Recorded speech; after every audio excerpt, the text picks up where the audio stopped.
Hey there, my name is Cole Adams, and you are watching the best college basketball podcast out there that covers the entire sport of college basketball, brackets, bubbles, and bid stealers. Now, here are your hosts, Sam Fetterman and Jonathan Lidskin. Season 6, 38 of Brackets, Bubbles, and Bid Stealers. I am Sam Fetterman. That is Jonathan Lidskin. Jonathan, how are you doing this afternoon? I'm great, Sam. Ready to get preview season started on a good note here. And as you can tell, because I decided to do a little bit more production than I usually do by writing like 15 letters, this is the Big 12 preview. For the second straight year, we are joined by the great Isaac Trotter from CBS Sports and 247. Isaac, thank you for joining us, and thank you for getting us started on this electric weekend. Yeah, thanks for having me. I am the worst guest of the group that you have next. Like, I'm not going to be as funny as Stats by Will. I'm certainly not going to have a 900-page Big Ten preview like Joe Jackson, but I will do my best to hold my part and do my due diligence like I did last year. Yeah, it's just really hard. Like, there aren't people that like cover the Big 12 the way Joe does the Big 10, the way like Will knows the SEC, or like there's seven dudes that do the Big East. We've really even had to do some digging to find like individual teams guys, which those are usually like a lot easier than finding, a conference guy. Yeah, no doubt. So we really thank you for helping us, coming on, giving us a 360-degree view of the Big 12, even though I know you give a 360-degree view of everything in college basketball, which is what we try and do as well. We do cover the entire sport of college basketball, but for the next 2 hours, it is just about the 16 teams in the Big 12. I hate that it's called that. And there's 16 teams. I hate it. I hate that we have the Big 10 with 18 teams. I hate that we have the A10 with 14. I hate it. It's gotten even worse. Like, it used to be bad, like when it was the Big 10 with 14 and the Big 12 with 10. Now it's even worse. But we do have to talk about some of the best teams in college basketball today. Isaac, I'm sure you're excited. Oh, I'm thrilled. Let's go. If you're not familiar with how we do this, we just go down the line, my rankings or Jonathan's rankings, depending on who's hosting. You can tell who's hosting based on who's talking early in the show. I am the host for today. It's my rankings. And that means that we will start with the number one team in the Big 12 and the number one team in college basketball for me, the Houston Cougars. Coming off of a national championship appearance last year, they were a possession away from winning the program's first national championship, from exercising the demons not only of Phi Slamma Jamma, but also of Kelvin Sampson through the years. They were so good last year. At the top of the sport, we had four teams that were just on another level from everyone else. They were one of them. Milos Uzan is back. Emmanuel Sharp is back. Georgia Tugler is back. And then the freshman class, this is probably the best overall freshman class Kelvin Sampson has brought to Houston. You have Isaiah Harwell, Chris Sinak, and Kingston Flemings as the three.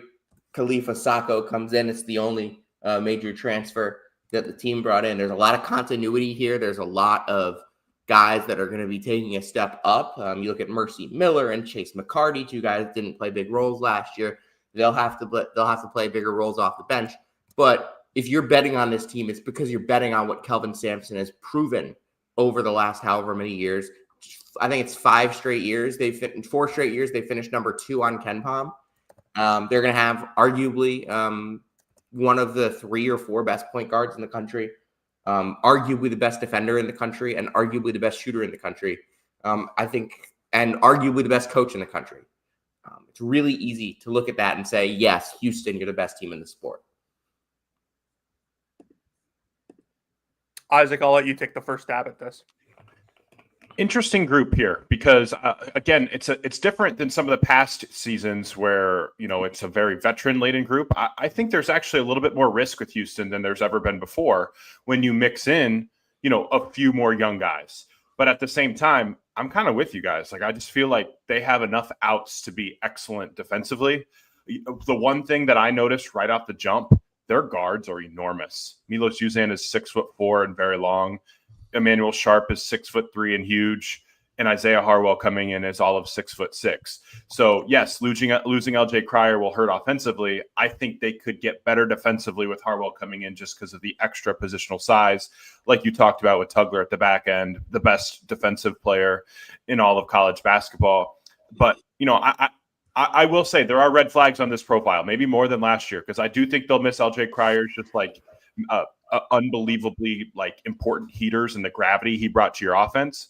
I also think they'll miss Jaywan Roberts' middle of the floor ISOs, and I'm curious to see how much Senak can really step into that role, because they really need a front court player to be serviceable offensively, just to make it so they're not so reliant on these guards to make jumpers, because you just know that you're not going to get to the rim a ton in this Houston offense. So really, really good team. I think it's fair to have them won, but I'm not walking into this year being like, yeah, they have zero, questions about what this group could become. Yeah, I'm with you. I don't think there's any team in the country that has no questions this year. For sure. And obviously, I think I say that every year. I don't think there's ever a team that has no questions in November. Because if you have no questions in November, you're going to have a lot of questions in March. I think that's kind of one of the things that you look at in college basketball. Nobody wants to be the best team in November. They want to be peaking in March. Houston, as a program, has kind of epitomized just stability and the ability to keep going and just make something. They turn players that have no business being like serviceable offensive bigs into serviceable and all conference level offensive bigs. I watched Josh Carlson for 3 years at UConn be like a 5-point a game guy, and then he was one of the best bigs in the country at Houston. I have no concerns about I have no concerns about their ability to develop bigs. If I told you right now that I knew Chris Senak was going to be an all-conference level player, I'd be lying.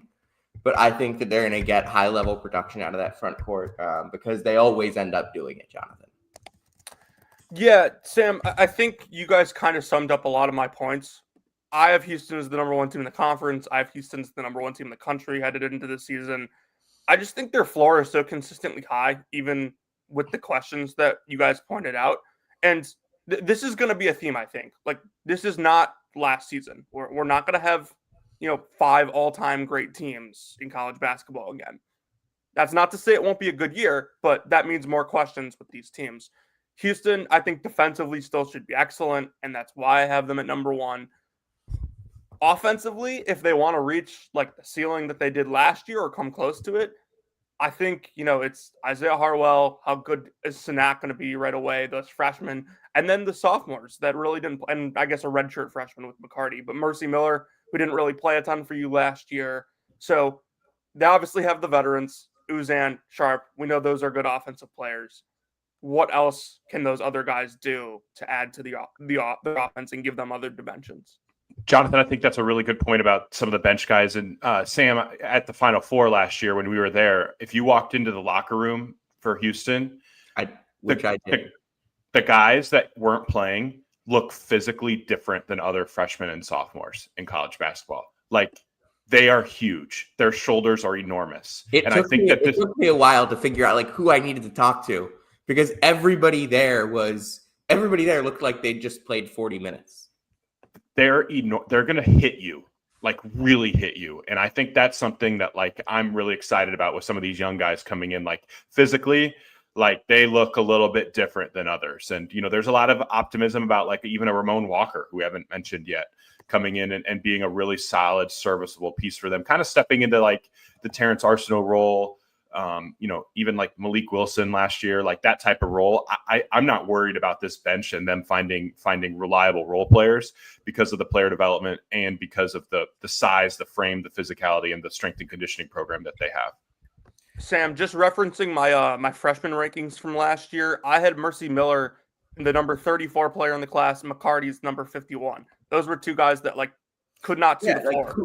Who was around those guys? Who was 32 and like 36? So some other notable guys, Rob Wright was 33 for me. Samto Cyril played a pretty important role for Georgia last year. Jakari Harris was at 36. Yeah, so think of those guys and what we think they're all going to be in their sophomore year. That's the level, maybe not the level of player that Mercy Miller and James McCarty are going to be, But like that's the talent level that we're looking at per Brackets, Bubbles, and Bid Steelers official scouting. So I mean, but the thing is that the thing you're hinting at is like we think that Houston's gonna have 10 dudes that they could trust to play if they needed to play tomorrow. That's usually give a coach like Kelvin Sampson 10 guys. Like I'm sure he's gonna find a way to crank out a really, really good team. Yeah. All right, let's talk about number 2, and it's a team that's already owned one. So we might need to move some stuff around. They might be on players only meeting watch, Jonathan. The season might already be over. I don't know if you can recover from a secret scrimmage loss. No, they're it's the end all be all. As we know, secret scrimmage losses determine your entire season. So worse than a loss in like the Elite Eight, honestly. Yeah, and that would be Texas Tech. I would say I think Grant McCaslin's probably more pissed off about losing to Oklahoma last night than he was about losing to Florida in the Elite Eight, as you mentioned. Jonathan, like, is it possible for Texas Tech to recover? So being entirely serious here, it sounds like that they're waiting on clearance for Bam Boy and Josiah Mosley, who I do think are like two pretty important pieces for that team. They're not deep to begin with, so like they need those guys to be able to play and be important. Bench guys. I know, Sam, you and I have even discussed like possibly starting Toppin and Bam Boy together. So like those are important pieces for them. The guys that we do know about. Obviously, JT Toppin's one of your, 3-4 favorites for National Player of the Year. Start the year. Like, NBA player next year. Wasn't supposed to come back to school. He could have been an NBA player coming out of New Mexico. Mm-hmm. He could have been an NBA player coming out of last year. He's going to be an NBA player coming out of next year. Christian Anderson is like the breakout name here that everyone has been talking about, and I agree. I mean, electric guard skills, decent positional size, can play the 1 or the 2. I think he'll primarily play the 1 this year for them because of the other additions they made in the portal. But I wouldn't say that him and Elijah Hawkins, who played point for them last year, are similar at all. But I think they both do really good things differently. Donovan Atwell, Tyree Ryan, Lawan Watts, that rounds out your wing group. Excited about all 3 of those guys. Brian's like your floor spacing knockdown shooter. Watts is like kind of more of a front court, like get to the rim, punish you inside type player. I'm excited about all 3 of these guys. My question with them is depth. And I know Isaac was going to talk about Lawan Watts because Isaac and I both love Lawan Watts. I've loved him since like his very first college game. This is a guy that you put him in the high post, he's going to go to work. The versatility there, the passing, the driving, and he's really athletic. David Riley and his staff did such a good job finding him, and it was him and Cedric Howard, 2 guys from Fresno. They were on the same official visit at Eastern Washington. I wrote about that for Mid-Major Madness this past May. Shameless plug, but definitely go read that. It was about Coward, but Watts happened to be part of it. 64% at the rim. I don't know exactly how many assists he averaged last year, but it had to be like 3 or 4. And he does that in different ways. He can be like the hub of an offense. And I was talking to Dan Giroux, the new Iona coach, about how many different ways you can use an offensive hub. And just great guy to talk basketball with. Lawan Watts was like the guy that came to mind for me when he was describing what he thought of as an offensive hub. And I just think having that in your offense next to a guy like JT Toppin, it will allow JT Toppin to like run around and do shit. I think it will allow Tyree Bryan, Donovan Atwell, Christian Anderson to get shots up that they wouldn't otherwise get. I think it will allow so much more freedom for the rest of the offense. It's already an offense that was 5th last year. I think that this is going to be a really top 10 level offense again, because they have the shooting and they have the JT Toppin superstardom, and then they have Lawan Watts, who they're paying a heck of a lot of money, who's going to be really, really good. Yeah, I'm way in. I think Watts is a star. I think he's an NBA player eventually one day too. And again, I'm going to say, if I said it once, I'll say it 100 times. Do not ever look at defensive BPM, because it will tell you that Watts was a bad defender. It doesn't really take into context of the situation he was at last year, where they had ground-bound bigs who couldn't block shots. I think Watts' defensive tape is way better than the numbers would Agreed. illustrate. And I think he's going to be a really helpful two-way player for them as well, because he can because you're bringing him here though for his offense. He is, you lose Darian Williams, who I think was the number one wing handler in college basketball.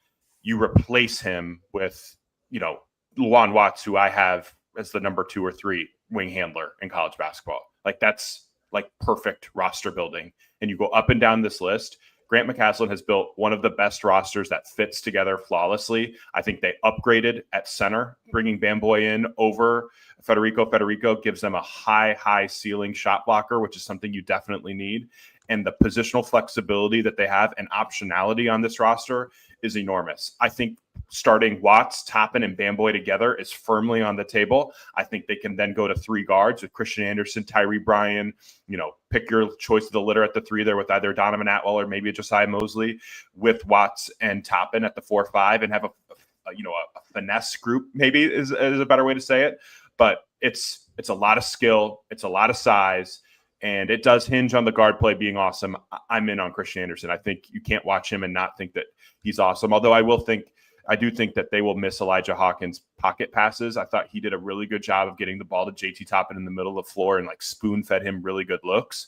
They will miss that part of it. But I think when you factor in the shooting, the playmaking, the offensive rebounding, and the ability to play through multiple guys, which should limit some of the turnover exposure, it's a recipe to be a top 5 to 8 offense in college basketball with an elite rim protector. That this is a team that I'm really, really in on, even though they're 0-1. I'm going to shout out my guy, James Jones at Yale. Man, I really wish Nolan Groves was going to Yale. But I think Nolan Groves just adds bench scoring for this team. He would have been. They're in on Petty too. They really like Petty. Jalen Petty, the Mr. guard. Basketball in the state of Minnesota. That's not nothing. He's got high major level size. He's got high major scoring ability. So I do think that if Petty and Groves hit, there's depth in the backcourt, Jonathan. And I know that was your main concern. Yeah. The front court, yeah, a little bit. I think once they get Mosley cleared, it'll be a little bit better. I think Mosley will probably have a solid year. But I'm definitely in on Texas Tech. Jonathan, you know how much I love Grant McCasland. You know how much I've loved Grant McCasland since North Texas. So I think that they are national championship level type team if they can get what they need out of the bench. Mosley was another dude I liked out of high school, out of the state of Texas. I think they're trying to sort of recreate Darian Williams with him, to be honest. I'm not saying he's going to be there right away, but I think that's what they envision. All right, the number 3 team in the Big 12 for me is going to be one of the most talked about teams in college basketball this year. It's probably going to be the first time in about 15 years that they're one of the most talked about teams in college basketball. And that's BYU. The Cougars, for me, are in my top 10. I think it's so hard to look at BYU and the overwhelming talent they have on this roster and say that it's not a top 10 team. With the way Kevin Young has proven to be able to kind of make offense go. And I think obviously this starts with one of the best players in college basketball this year and one of the most hyped up players in the sport, and Richie Saunders. I knew you were going to say that. Of course you did. We talk about Richie all the time. But Richie's great. But the ceiling piece for this team, as we obviously know, is a newcomer, and it's Rob Wright. No, okay. We got to be serious here. Kennard, no. AJ Devonsta. I'm not this. AJ Devonsta is the can't miss number 1 NBA guy, but the dude is a gamer. When he gets on the floor, he wants to take your best player and make him look like crap. He has that mentality where he's just better than everybody, and for the most part, he is. 6'8", 6'9", great ball handler for that size. Sometimes a little bit too high with dribbling, but whatever, you're 6'9", of course you're going to be dribbling too high. And it just makes it so much more impressive that he's able to pull up from basically anywhere, gets to the rim whenever he wants. His steps are so explosive. It's it takes him one step to get from the 3-point line to the rim, and I've never seen anything like that. Cam Boozer does things that I don't think Cam Boozer's more efficient in that sense. Like it just looks cleaner, but Bonsta looks explosive. And then on defense, I think that's kind of the big question for this BYU team. Saunders isn't great. Wright isn't great. But AJ can guard your best player. Like, I don't know if he'll pay attention when he's not guarding your best player, but I know he's going to lock in when he's guarding your best player. So the thing that I keep going back to with BYU offensively, I have a hard time seeing how they're not top 10 offensively in the country, because the Rob Wright, Keba pick and roll is going to be deadly. They have just absolutely loaded up on off-ball spacing options. So like Dawson Baker can make catch and shoot threes. Kennard Davis can make catch and shoot threes. Mihailo Boskovich can make catch and shoot threes. Tyler Marouse can make catch and shoot threes. Nate Pickens, same type of deal. So you don't worry about that. And then you toss in the transition scoring and free throws that you get from AJ Debonsa.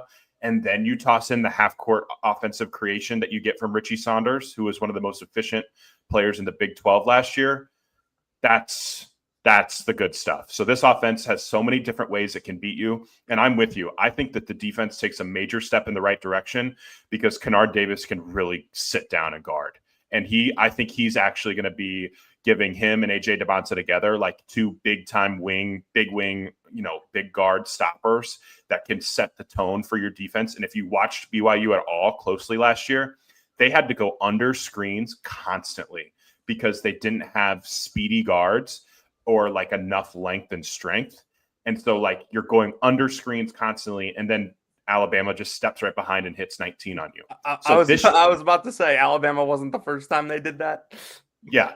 And so the ability now to have, they're going to have like change ups with their defense, right? Like they played more zone last year. Jim Root wrote about that at The Athletic, which is a really good piece to read about. But they also have more coverages they can play defensively when they're in man this year, just because the personnel is so much faster and so much more athletic. So this group has what it takes to I think like compete to win the Big 12. I don't think they will, but I do think that number 3 isn't crazy. Having them as a top 10 team isn't crazy, and they can accomplish anything and everything that they want this year. Yeah, we have no proof Kevin Young isn't like one of the 5 to 10 best coaches in college basketball. Like I'll use that line again on Monday night, Jonathan, and you know exactly who's coming. Yeah, you will. But like we have no proof that Kevin Young isn't one of the 5 or 10 best coaches in this sport. He's being paid like he is. He was talked about when he was in the NBA as a future NBA head coach. He thinks really innovatively. If you don't think he's going to come up with fun ways to get AJ Debonsa the open looks, fun ways to get Richie Saunders free, you're crazy. I am maybe a little. If I were to poke holes here, it would probably be like center depth. Unit. I'll let Jonathan talk about him, but Keba Keita, like I get he's really good. He's 6'8", he plays like he's 6'11", 7 foot because he's got that whatever his wingspan is. It's way longer than mine. I think it's 7'2". I think it's 7'2". It's way longer than mine. So he's really good. Electric rebounder. Like I don't know how many players I can call an electric rebounder. Like genuinely gets me up out of my seat to watch him rebound. Like Carmelo. But Keba Keita does that. But yeah, Jonathan, if you want to talk about State and so we'll lead this in with a positive note. Cato was a point of emphasis, I think, on this podcast last year. Yes, when we did the Big 12 preview, because like we had to point out that like he's 6'8", but he's not 6'8" because of his wingspan. So like that's not really a concern for them. Now everyone knows that, so like we don't have to continue pointing that out. Yeah, I don't really see it with Xavier Staten, to be honest. He's really raw to begin with. And obviously, 4 years of college basketball, he has time to grow as a player. But like he wasn't even starting for Utah Prep last year. I think his length obviously gives him a little bit of rim protection, but I think his basketball instincts right now are just not there. I don't think he's going to give you anything offensively when he comes into the game. And you basically like strictly have to play drop coverage with him as your starting center right now. And I don't think that's something that BYU wants to do a whole ton of. I think he's a change-up. I think he's just a changeup, come in, keep it really simple, run the floor, catch lobs.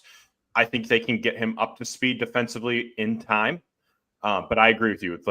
Any idea of him as like your top of the key hub that can make reads and slip backdoor cuts, that's just not the type of player he is. You're not running offense through him. He is a play finisher. So, I like the idea of having him as a changeup and buying into your player development and understanding like the player that he is in November will not be the player he is in February, right? Because like you're going to get a lot better in this scheme. And we have a lot of proof of concept with that too. Like the growth and jump that BYU made from November to February next year was real. And I think that showed in their personnel. But I agree with you. You're walking in next year thinking Staten's going to be like, or this year thinking Staten's going to be like a 20-minute platoon guy with Kebaketa. Like that's just incorrect. Although one other name can I throw out, Dominique Diamande, the kid from Washington, the transfer. They're really excited about him too. He's super athletic, and again, it just speaks to more athleticism and length that they've added to this roster that they just did not have last year. I will comfortably say this is the most athletic roster in BYU basketball history, and it is so much more athletic than what it was last year. Yeah, something tells me like there aren't a lot of strong competitors for that. Yeah, I'm going out on a limb on that one. Can't quite put my finger on it. QUWHITE. Number 4 in the top, not in the top 100. They are another top 10 team for me. 4 top 10 teams for me out of the Big 12. This is a program that I've been kind of pushing hard for on this podcast for a couple of years now since this coach came in, and that's Iowa State at number 4. You do have Tamin Lipsey out for the moment. I'm assuming he's going to be back by the time they play some of the bigger games. Probably has a chance to play opening night. Probably won't. If the timeline is 4 to 6 weeks, I'm expecting it to be 5 or about. So he'll be back for Feast Week. It's not just Tamin Lipsey, though. And we do have to talk about Tamin Lipsey because a couple years ago, kind of him being the heart and soul of Iowa State started the moment he stepped on the floor his freshman year. And I didn't quite notice it. Like I knew he was good, but I didn't really give him the respect he deserved until he started stepping up and making threes. And that was kind of a thing on this podcast. But it definitely was. It was a pretty big thing. But now he's like, in terms of you look at 4-year guy, heart and soul of a team, like it's Braden Smith and it's Tamin Lipsey, like and Alex Caravan. Like those are the 3 guys right now that you think of in college basketball, unless I'm forgetting someone. Like those are the guys, the heart and soul guys, the program guys. And I think you start with him. It's the culture that he's been able to kind of help Otzelberger bring. It continued from that first year when they had Brockington and the guy who went to Texas, Tyrese Hunter. And then they brought in Lipsey. They brought in Keyshawn Gilbert a couple years ago. And that worked out really well. Now he's gone, but I still think they did a really good job because I think, I said this last year, Joshua Jefferson worked so well for that team. I think Joshua Jefferson can be an All-American this year. I don't know if, I don't think he's going to be.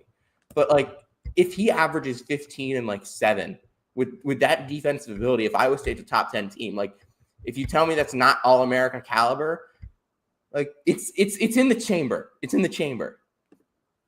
I love Blake Buchanan. I think he can really guard. Great big. I think he's an upgrade. Now as a junior, I think he's going to have another big year. And I trust TJ Otzelberger's recruiting. I trust everything that he's been able to do with this program. I think the culture at a really high level, and that's why they're my number 4 team in the Big 12, Jonathan. Isaac, you think that Buchanan's an upgrade over Deshaun Jackson? I do. I think he's more athletic. I think he fits their scheme better. He's faster. They need a little bit more just a little bit more oomph at the point of attack too when they're hard hedging some screens at times, and Deshaun Jackson's feet would get a little bit stuck in concrete. And I think that just the fit with what they ask their bigs to do with Buchanan is an upgrade. Not, I kind of like sneaking in some of the guys from Virginia's train wreck team last year and seeing if you can revive them back to life. And Buchanan's a big part of that. Because remember, early in his freshman year, there were some real moments with Blake. And I think that Iowa State can get that back. Yeah. So With Iowa State, Sam, I have them like I think 4, right, same spot as you do. But you have BYU lower. Borderline top 10 team. Yeah, with or without Lipsy, I think this team's competitive. When he comes back, I think that's where you really reach the top 10 ceiling. But you have returners, Momcilovic, elite offensive player, Jefferson, do it all bully forwards that can switch defensively. And then you have the new guys who I forgot to mention Heisey too, but you have the new guys. Dominic Nelson's a really good defender. They're going to need to work with him offensively. His efficiency numbers were not good last year, but very clearly fits what they're trying to do. I'm really excited for some of these freshmen as well. Killian Torre specifically, just small elite guard. I think he can be a difference maker right away. And when Lipsy, and I would expect him to get some more run at the start of the season with Lipsy out. Kate Kelderman also, I believe, played a little for them last year. Yeah, he had to play, and that he's part of the culture for me. Yeah, I mean, the experience is there, obviously. I really wish that this team had Mason Williams and he wasn't hurt. I was kind of excited to see what he could do. So I think I'm a tad lower on Iowa State than you guys. I don't like that I am, but when I hear a top 10 team like you guys have, I think national title, right? Mm-hmm. I don't look at this roster and see a national championship. I don't disagree. I don't think that this team can win 6 in a row. I think the Mason Williams injury is certainly part of that.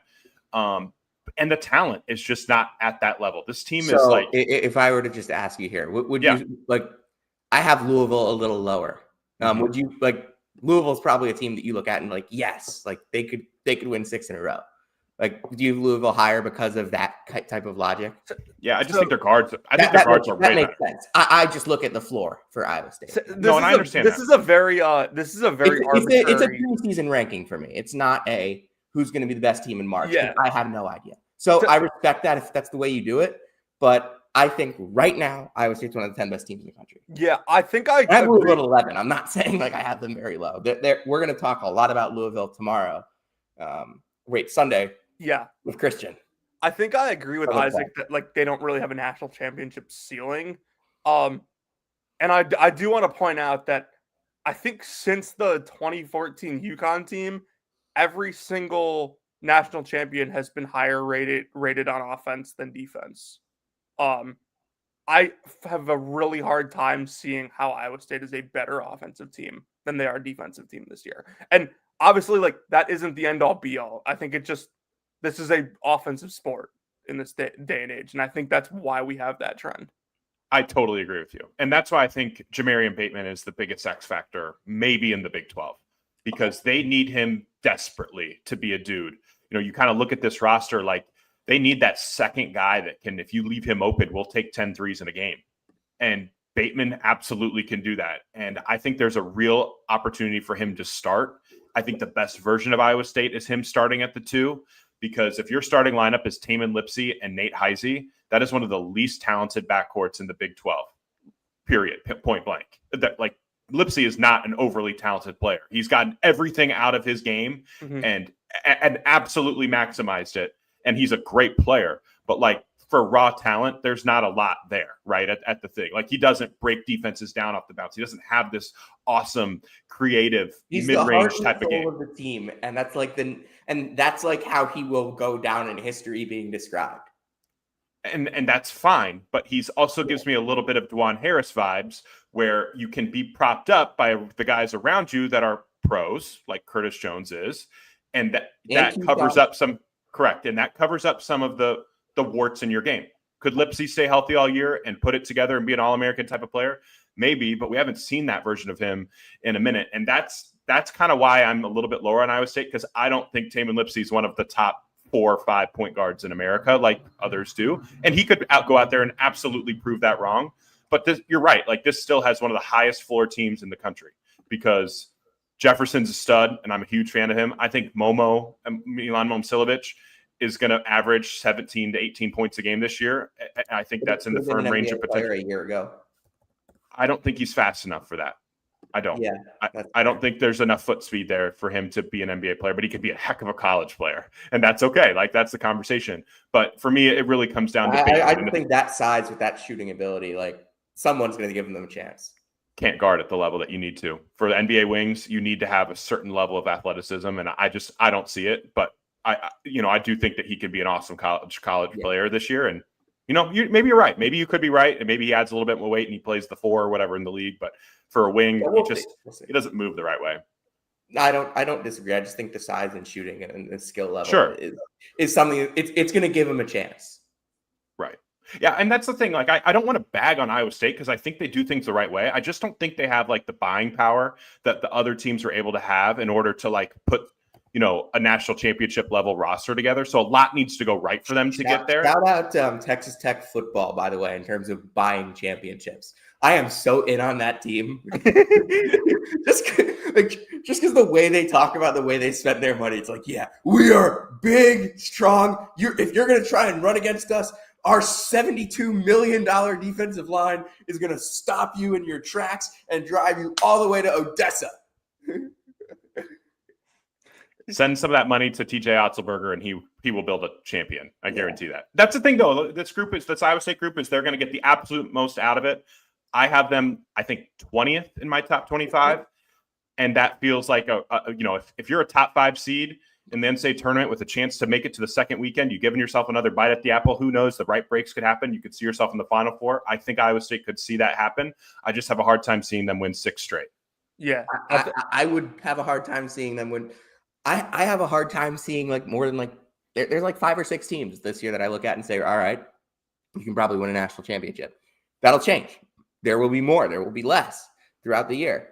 At the same time, like unless the Lipsy injury's bad or like something goes tremendously not a wrong, chance like I can't see them being worse than like a 7 seed, 8 seed. Like they're not going to bottom out. Their range of outcomes feels like number 10 in the country to like number 27. Their worst team under TJ Otzelberger was the Caleb Grill gets kicked off a team. And like that team had their issues. That one of the more unceremonious NCAA tournament exits we've ever seen. Yeah. Number 5 for me in the Big 12 is Kansas. We've talked about AJ DeBonsta. We're going to talk about Darren Peterson. But a lot of people kind of bagged on this backcourt when it was built with DP, Jaden Dawson, and Melvin Council. I kind of love it. Like, I think it's 3 guys that do 3 completely different things. You've got Darren Peterson, who's just this he's a fuck you scorer of the highest order as well. He's grown as a playmaker to the point where he's now a 6'6" point guard and a legit point guard, gets to the basket, shoots, just this all-around stud offensive player. Jaden Dawson, great defender and terrific shooter. Doesn't need the ball in his hands to make an impact. And I think Melvin Council can be this. I know he's used to playing with the ball in his hands. I know he's used to doing that, but I think he can be a really good slashing guard. It's always what I've looked at him as at a higher level. I think he handled the ball more than he probably should have last year because DeSante Bowen got hurt at St. Bonaventure. And they didn't have another point guard. Jonah Hinton's kind of a 2 guard. So Melvin had to slide in and play the 1. I think Melvin is a guy that will really help this team in transition. Kansas in transition past couple of years, I think they can be so much better. And I think Melvin and DP will be a huge piece of that. So I get the concerns about Council because he's not a shooter. But I'm in on this backcourt. I like it. Isaac, are you with me? Not quite there, but I'm close. Mine is more because I just am obsessed with Darren Peterson, and I think Darren Peterson is like unbelievable. So, but I'm with you. I think sometimes when we evaluate guards in the portal, it's really easy to look at 3-point shooting and be like, "Oh, Melvin Council shot 29% from 3, so he's not a really good player." I think Melvin Council is a really, really helpful player. Really helpful. Fastest player. If I'm filtering just like 6'4" and above, the fastest player I've seen in person the last 2 years, undoubtedly. And that paint touch ability, the ability to run ball screens, that gives Darren a chance to play off the ball a little bit. He's a pounding defender. The Hands on everything. intel and character on him is off the charts. Like, I think you're going to get the most out of him. I think he's going to just completely buy in to try to help you win. And there's enough there in his profile that he can help you even if he doesn't make threes. And I do think he could even shoot like 35% from three on lower volume because he'll take a lot more catch and shoots, and he's not taking quite as many off the bounce. Not quite the same, but I used a similar argument with like Miles Kelly last year. Like, he gets to take higher quality shots around a superstar, and he gets to shoot a whole lot better of a percentage because he's not taking as many off the bounce. That being said, I think this Kansas team has a chance to finish higher than 5th because DP is just that special. Like, I love JT Toppin, but DP could be the best player in this thing. Like, he just moves differently. I've heard the analogy of a race car that can, go 100 miles an hour and suddenly shift lanes at the moment's notice. That's what I see when I watch Darren Peterson play basketball as well. He creates great shots out of nothing. I think he's an awesome shooter, and he could have a game this year where he flirts with 8 to 9 to 10 threes, and he just creates great offense, and he's going to make this team go. I would be so high on them if they had a Darian Williams. Like, I'd be so much higher on them if they had a Dame Sarr. The 4-man position is a little bit of a concern, I would say. Yeah, but I do think that the 2-man game between Peterson and Badunga is nasty, and they're going to be able to create good offense. And this is a team that, if you have 1 or 2 NBA players and enough willing role players, you can go pretty freaking far. And I think Kansas's recipe, they're not that far away from being a really, really dangerous team. I think they're a top 15 team in the country. Yeah, I agree. I have them 14th. So yep. There's that. Isaac, we've talked about Flory, the two of us. Like, I love Flory. One of my favorite players in the sport. Just a guy that can guard, can be a super impact defender. I think he's like, and they were better. Like I felt like they were a more free team in his minutes than Hunter's minutes. I know Hunter had like the analytics last year, but I watched that team. They were better when Flory was on the floor in spurts. You can do different things defensively when Flory's out there, and I think you're going to see a more aggressive defense that can take the ball away a little bit more. And I think that plays in Council's hands really well. Absolutely. And, I love the flexibility, too, of this front court because you could play Flory and Paul Mbaya together. You could play Flory and Bryson Tiller together. You could play Flory and Trey White together. So, like, you can have a kind of like that guy that you're pairing Badunga with that looks a little bit different from all the different spots. And, they're really high on Cole Rosario as well as like a 3-and-D freshman who could come in and just help them. And, I think another big X factor, I call Jamarian Bateman the biggest X factor in the Big 12. The second biggest is probably Marco Jackson because a healthy Marco Jackson does change the complexion of this group a bit. Yeah. I mean, it's just the last time we saw Marco Jackson was really bad. Yep. So we'll have to see that. So I might there is like a little bit of like a, hey, you're 3, 4, 5. It's a lot of non-shooters. White's not a great shooter. Council's not a great shooter. Flory doesn't shoot, but Dawson's good enough. And I think Peterson's good enough to the point where you'll get that. And I think you'll see plenty of Cole Rosario. I know I didn't watch a lot of him because I try to stay away from OTE. Watching, yeah, it's scary. It's sticky and scary down there. It's unwatchable. But he's a great player. I know Jonathan loves Samus Calderon. He's more of a project to me. But I do like his like long-term upside. Yeah, I'll kind of let you go on Kansas because we've kind of not. Yeah, so you guys said a lot, so I'll try to keep this short. Darren Peterson is like the ideal guard prospect to me. Like, good positional size, can shoot the ball. But, like, I think the best thing he does is he has that, like, Cade Cunningham to him where he's just unbelievable picking his spots. Like, he just, like, the game doesn't speed him up at all. He can go fast when he wants to. He can go slow when he wants to. He's really good coming off of ball screens. Like, the ideal, like, college NBA prospect guard, whatever you want to call him. And then, like, the other point I'll make is, like, you guys kind of mentioned Cole Rosario, but like, if you really go into, his final season at OTE, doesn't have the ball a lot in his hands, doesn't, create a ton himself, that's probably what he is as a player, but based on, the fact that he was playing with the Ellis brothers and the fact that like, that's just his skill set. But I think his skill set off the bench is like, kind of what Kansas needs because he'll hit shots. He's athletic, so he'll be able to guard. Like, that's like the bench player that I think Kansas was missing to like complete what they wanted to do with this team. Yeah. And like I feel like we haven't said the name Bill Self like like enough discussing this Kansas team. This is Bill Self's team. Like this is still his team. Like he's like who like I'm scared, man. I'm scared. There have been some rumblings going around about. I think this is it. yeah. I think this is it.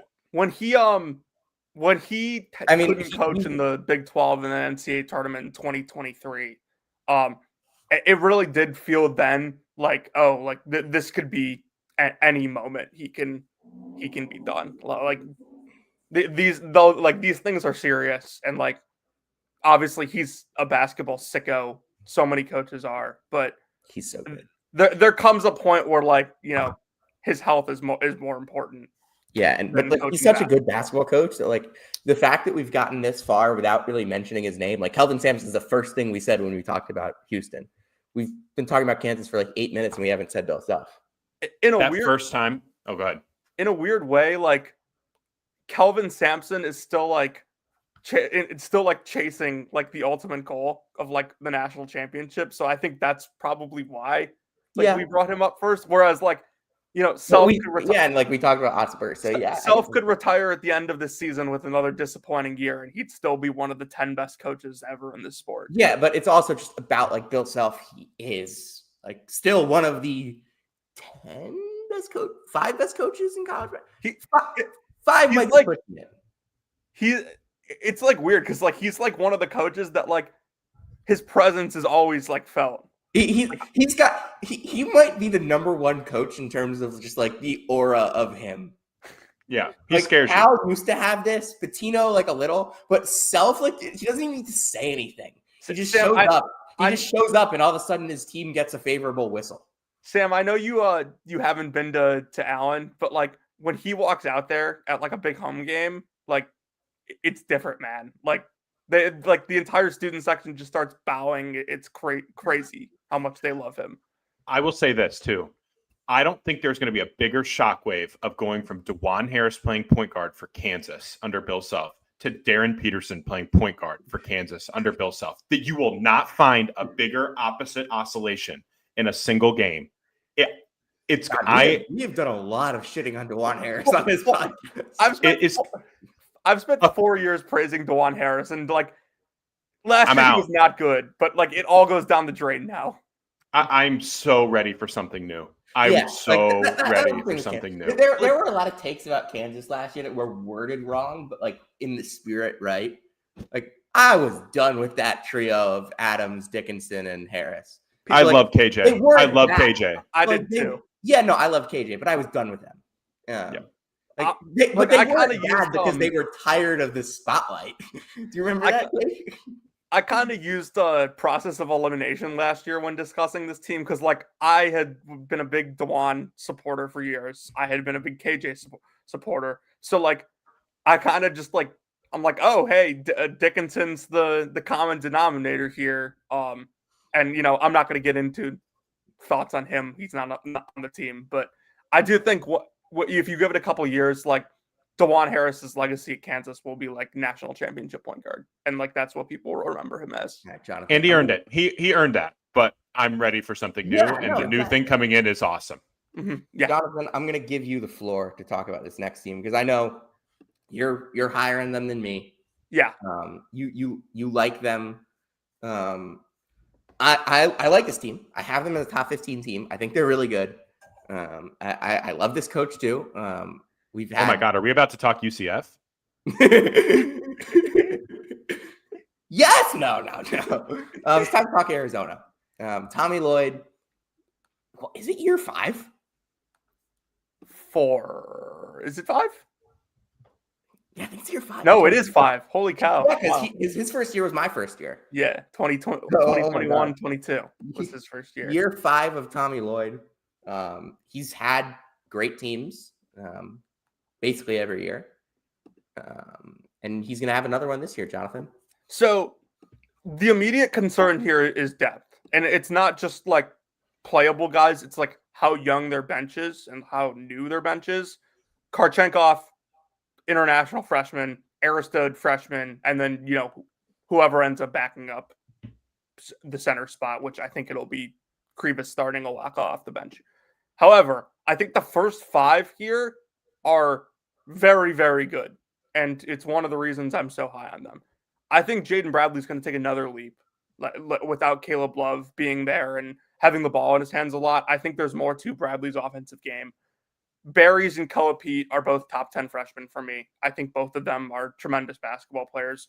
Barry is, the wing, shooter, creator. Pete kind of does it all offensively as like a true power forward. Runs the floor, nice touch around the rim, can power through you and finish inside. I don't think he's like the worst shooter in the world. I don't think he's the best either, but like you have to respect his jump shot. You can't leave him open out there. So I think they have plenty of shooting. I think they have a true point guard in Bradley, who I'm really high on. The center spot, I think that's one of the best two rotation guys at center in college basketball with Krivas and Awaka. Krivas, I think, is going to be quite good bouncing back from injury. So as long as this team can stay healthy, I think this is going to be probably a top 15 team, borderline top 10 team. The thing I keep going back with Arizona is this is like maybe the most physical team can see. Like they are enormous at every single spot. Burries is 6'4" and thick. Bradley is 6'3" and 205 and one of the biggest point of attack defenders in the Big 12.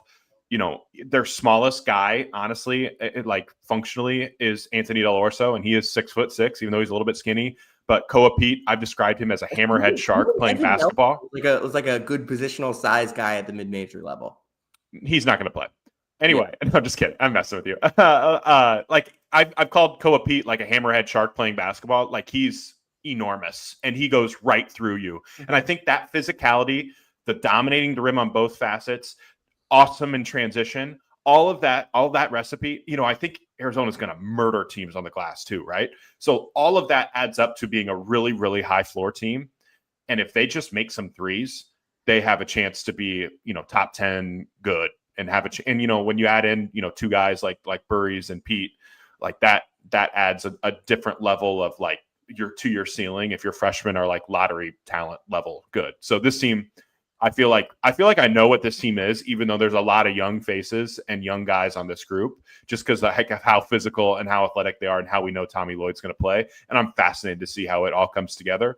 And but I do think that my one negative for them, I wish that their centers, while they're awesome, I wish that one of them shot threes.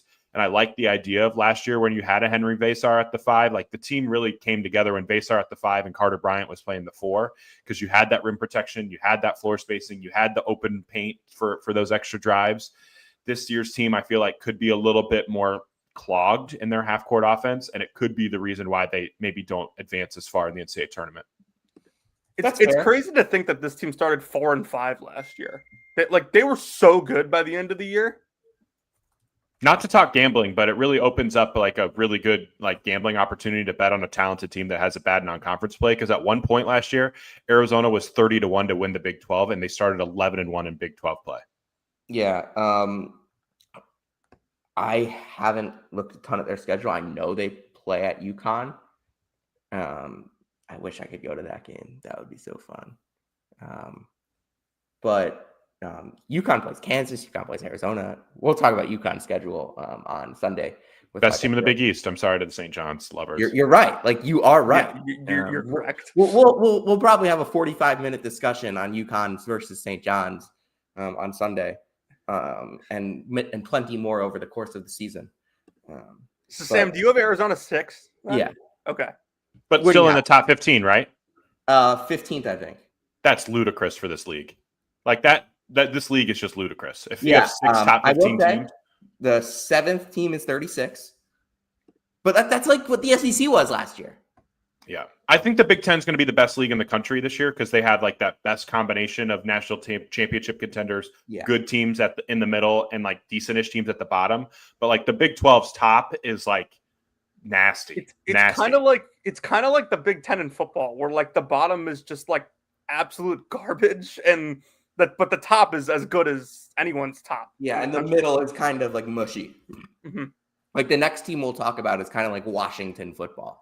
There's a very good chance we there's know only they'll six. score. There's a very good chance that only 6 teams from the Big 12 make the tournament, right? Like that's an outcome where you have Yeah. 6 top 15 teams and 6 make the tournament. I think there's a good, like, I would be surprised if it's only 6. I can't Correct. tell you for certain who's going to be the 7th, but I think there will be 7. There could be 8. I'd be surprised if they got all 9 of the teams that I have in my top 41.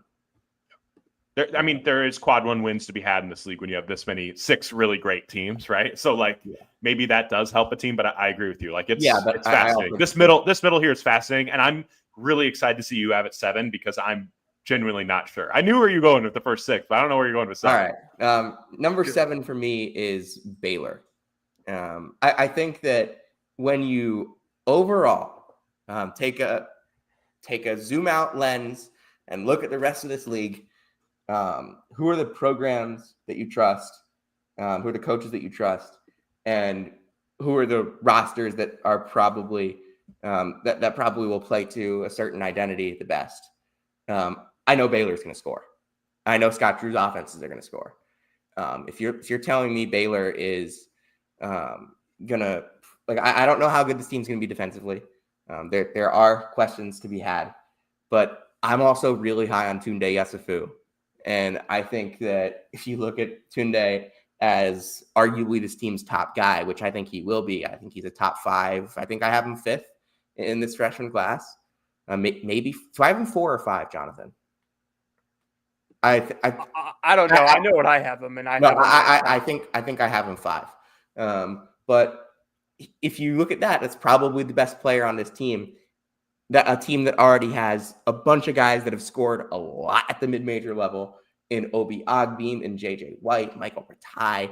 You have NCAA tournament level big man in Jocelyn Bodo, who Jonathan and I have had discussions about. Like, he's so good for like what he is. They'll play they'll probably be playing the drop with him. It's not going to be a fun team to watch defensively. I know they have Dan Skillings. I know they have Tunde, but like this team is going to rely on its offense. But I do think that they'll get rebounds. I do think they'll fight on the glass. Bodo's part of that. Ratai's part of that. Tunde's part of that. They're big with the guards, with Cam Carr, if he's as good as we think he can be. I think overall, there's a lot of questions to be had about Baylor. But I like the idea of this team probably more than most of the other teams in the Big 12. Yeah, it's interesting. I think my first thought is an old phrase that Lovie Smith said to me one time, which is divorce is good sometimes. And I think last year's group needed a change. Yeah. And we love talking about continuity, but this roster needed to get it flipped on its head. And I totally agree with the decision to let a lot of these guys hit the portal and say goodbye and start over from scratch. And this is a new look group, and now you go, because last year's team was too small, and it was small in the wing, it was small at the guard, it was small at the post, and that just created untenable problems, even if they were really, really talented at other spots. This group will be a lot bigger. You're talking about Yesufu 6'5", Skilling 6'6", Cam Carr 6'5". That's real size. Ratai at 6'9" is a high major type of forward that has good size. And you have multiple centers with Bodo and Caden Powell. So interesting team. I think they have a chance to math their way to being a top 50 defense, using a lot of drop coverage, forcing inefficient shots, rebounding at a high level, not giving up a bunch of offensive rebounds. But it does come down to how these newcomers click. There's more of a range of outcomes, I think, than maybe ever before, right? Like if they clicked, it could be a really good team. If they don't, it could be a team that maybe bottoms out a little bit more. But I love the collection of some of these talents. I'm a huge Obi Ogbeam fan. I think he can, we talk a lot about like what translates up, and off the dribble shooting is something that I'm like super dialed in on. And Ogbeam is one of the elite off the dribble shooters. And if you can make off the dribble jumpers at the mid-major ranks, it's usually a really good way to move up and make it at the high major ranks. And there's a big hit rate with like the Walter Clayton Juniors of the world. And you go on down the list of those mid-major transfer ups. Ogbeam is the next one there. And Ratai is a stud, total stud. I'm not you handle the ball too. Quite as high as Yesufu as you, maybe, as just kind of reading between the lines. I think he's a little raw, but he plays really, really hard. plays really hard. He can shoot threes and score at the rim. He doesn't really have much of like creativity in the middle of the floor yet. Maybe we'll see how that progresses. But yeah, it's a lot of he's a one cut and go running back. Totally.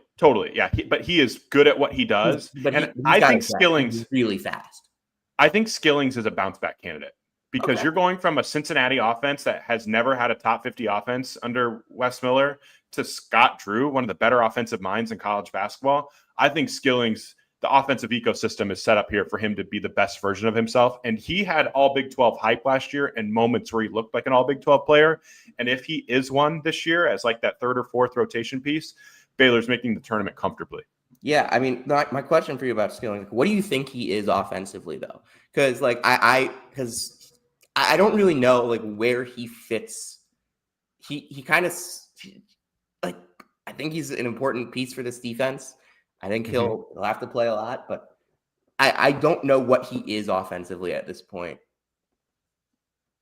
I think he's best suited as a connector off-ball player you have Agbeam who's going to create long closeouts, him attacking long closeouts, him getting more catch and shoot threes, him playing more in transition, playing with more pace, I think will help him. I think he can handle it in a pinch, but at that size, at 6'6", I'd love to see him add even more as a back to the basket threat where he can, booty ball some smaller guards, use him as a mismatch hub. And I think Scott Drew's smart enough to use him as a screener as well. Inverted screens with him to try to, again, create mismatches because this team feels a little bit more one-on-one-ish. Find a mismatch and let Yesufu just bulldoze through him. Find a mismatch and let Agbeam put him on an island and put him in hell. Find a mismatch and let Ratai cook him. Like, that's the type of scenarios that I think this team could be better at. And Skilling's screening could help kind of navigate and find, little mismatches is to poke at for this offense.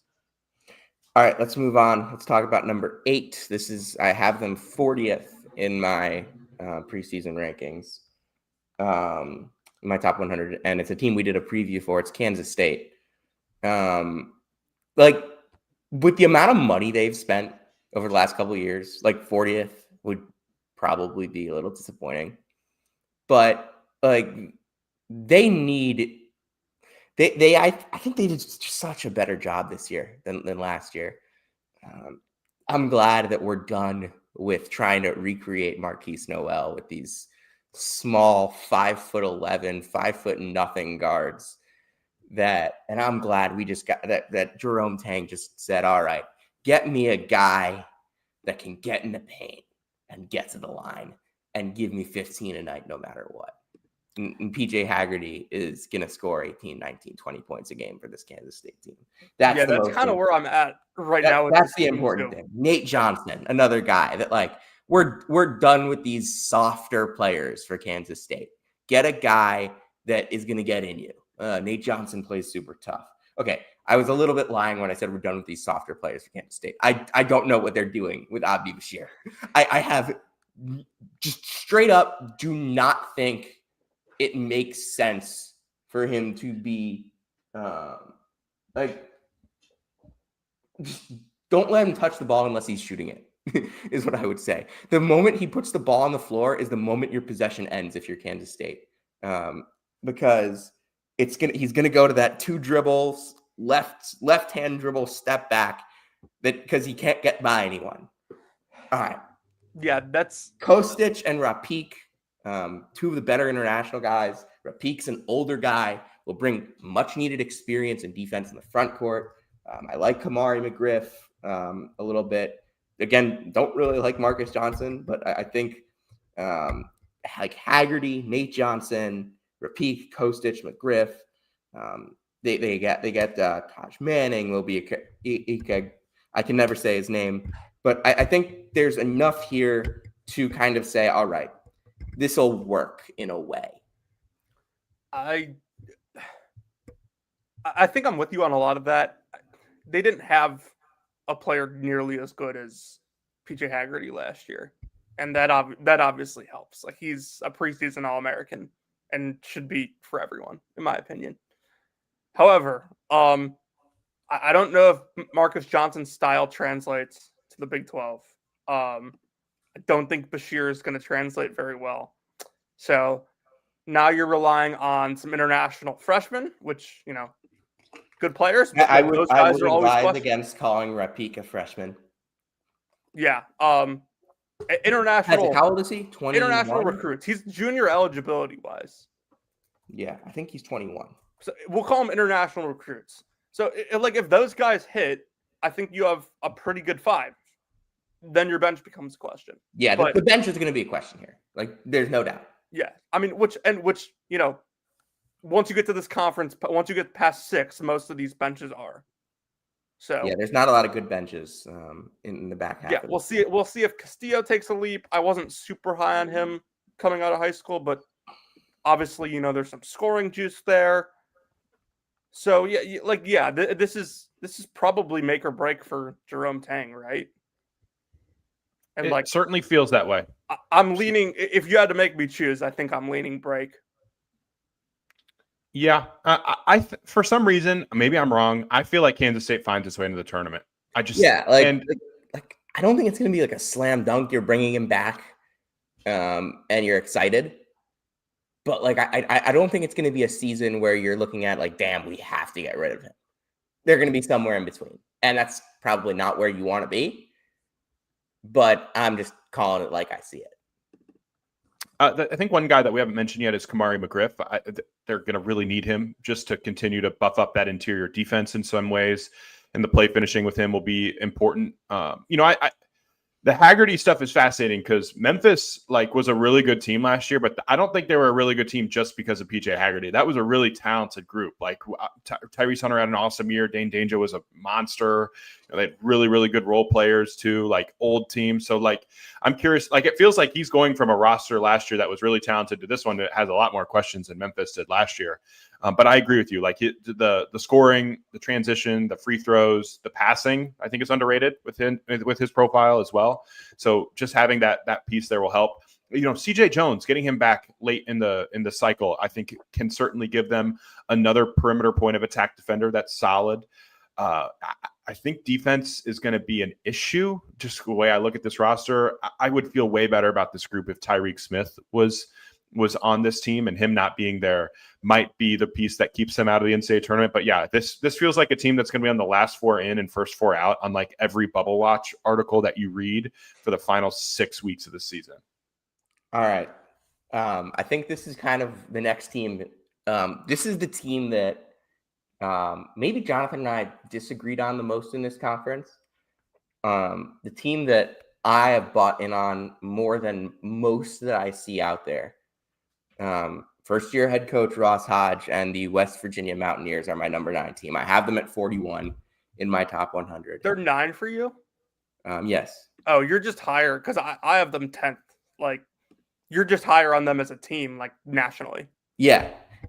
I have them at 41 in my top 100. I just look at this roster and I just see a bunch of guys, and we said it about Arizona. They're just gonna hit you. And Houston. We said about Houston, they're just gonna hit you. And Arizona, we said it for both. West Virginia's gonna hit you. West Virginia has Jasper Floyd, Brennan Lorient, Harlan Obioha, Chance Moore. All 4 of those guys want nothing more than to barrel into you and make you fall. Amir Jenkins too. Yeah, Amir Jenkins too. And he's going to get in you defensively. Jackson Fields had some of that too on the glass. And then you pair that with 2 of the best outside shooters in college basketball, and Honor Huff and Trayson Eaglestaff. The amount of space that will be created for them by these people just mowing into dudes. I don't know how much they're going to have to draw up because these guys are just going to be so physical and clear up so much space on the perimeter. It's going to be like a hockey team. West Virginia is going to be running power play offense. That's kind of how I feel about them. And I love Ross Hodge defensively as well. It's why I don't know if you can play Eaglestaff and Huff together a ton because of the defensive stuff, but if there's a coach in this league that I trust to make it work with these guys outside of the very top guys, it's Ross Hodge. Could West Virginia lead the league in offensive fouls because of illegal screens? I think they could lead the league in offensive fouls and in offensive fouls taken. We'll see. No, yeah, I'm moderately intrigued by them, partially because I'm a pretty big Lorient fan.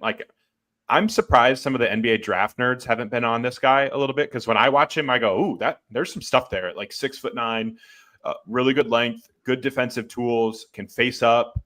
He hasn't shot a ton of threes throughout his career, but I think he can be a competent 3-point shooter eventually with time. But inside the arc, his face-up game is really nasty, and I think he'll certainly help this group defensively as well. I agree with you though, like the Huff Eagle staff kind of dilemma there. I just have a hard time seeing both of those guys on the floor together, but I like the defensive pieces. Floyd's a really good point of attack defender. Chance Moore is a really good wing defender. Lorient is a good like interior, 4, switchable 4. And then Obioha is just huge. So I think that there's a lot of weapons there for Hodge to build, a top 25 defense. That feels like maybe a little steep, but also not that incredibly like stunning. I wouldn't be that stunned if West Virginia is a top 25 defense in college basketball. I just have a hard time seeing this offense being, a top 50 unit too. Like they could win a lot of games like 63-57. I think that's the recipe for sure. And that's always been the Ross Hodge recipe. And like you mentioned Harlan, like I covered him for a couple of years in the MAC. This guy is the biggest dude I've ever covered. Yeah, he's enormous. He's enormous. Aside from Klingon is a different beast on this scale. But I will say though, one thing, like we talk how Hodge likes to play slow. I thought Grant McCaslin like learned really quickly that you can't play that slow when you transfer up or when you switch up to the Big 12. And Hodge is really smart. So I'm curious to see if he adapts at all to the new league. Because like, playing. And I also just don't think you have to play slow. It's just, I think like if you play a little faster, your possessions will be worse. But like you can also make life hell on the other end. Like Floyd and Chance Moore are guys that like they're big, they're strong, but they like to run too. Like they like to run full speed into people, not just run into people. They can turn your water off defensively. Both those guys, like say they're playing Houston. Yeah, like by the way, West Virginia, in terms of just like a favorite team for me in this conference, we got 2 MAC guys. So I'm in on West Virginia just on principle. I feel like Jonathan has thoughts about the Mountaineers that he like maybe bad thoughts about them that he's trying to hold in right now. Yeah, I'm just not as high on them as Sam is. I definitely see it where like, they can win these gross, like low scoring games where they just beat you up. But like, I'm not super high on Eagle staff. This team is so good in the Big East. I'm not super high on Eagle staff translating up. Like, why? I don't know if Why?